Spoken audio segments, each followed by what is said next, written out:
देखिए ये दाल की पूड़ी बनाने के लिए हमने दाल को 3 या 4 घंटे पहले फुला लिया है। अब हम इसे स्ट्रेन कर लेंगे ये स्ट्रेनर में। तो ये देखिए ये हमने छलनी में छान ली है पानी को। अब हम ये ले लिए हैं पैन वॉश करके। अब कर देंगे गैस का फ्लेम ऑन। ये हमने डाल लिया है जीरा और इसमें डाल देंगे मस्टर्ड ऑयल।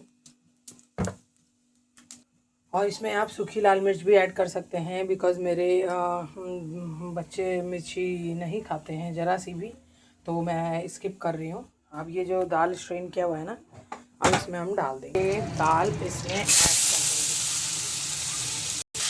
और ये दाल को सेक लेंगे आई मीन 2 to 3 मिनट भून लेंगे। इसका पानी उड़ा देंगे। उड़ा देने का मतलब है कि जैसे सूख जाए, ड्राई सा हो जाए। इसे फिर मतलब ग्राइंड करेंगे ना तो गीला गीला सा नहीं रहेगा।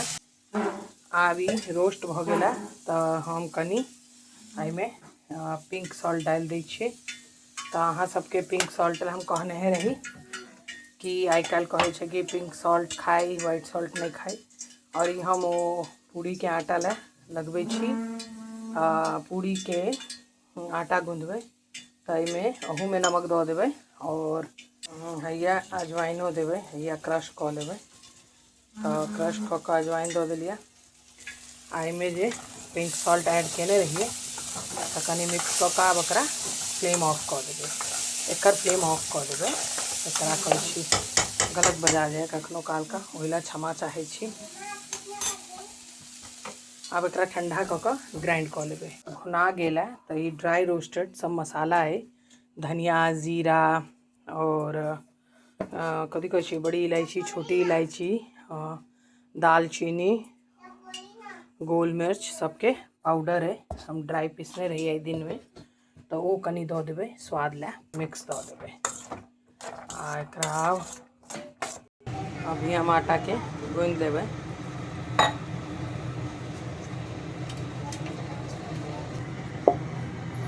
ये रही ये आटा गूंद गई है और इसे हम रख देंगे 10 मिनट के रेस्ट पे। तब तक हम इसे ग्राइंड कर लेते हैं। ये अब हम ग्राइंडर में इसे डाल लेंगे। अब हम इसे कर लेंगे ग्राइंड। तो ग्राइंडर के लिए ये ग्राइंड हो चुका है। ये देखिए, तो कोर्सली ही पीसा है मैंने। ये अब इसे बेल लेंगे प्रॉपरली, जैसे कचौड़ी बनाते हैं ना, बस वैसे ही। बस उसमें मसाले अलग रहते हैं, इसमें मसाला अलग है।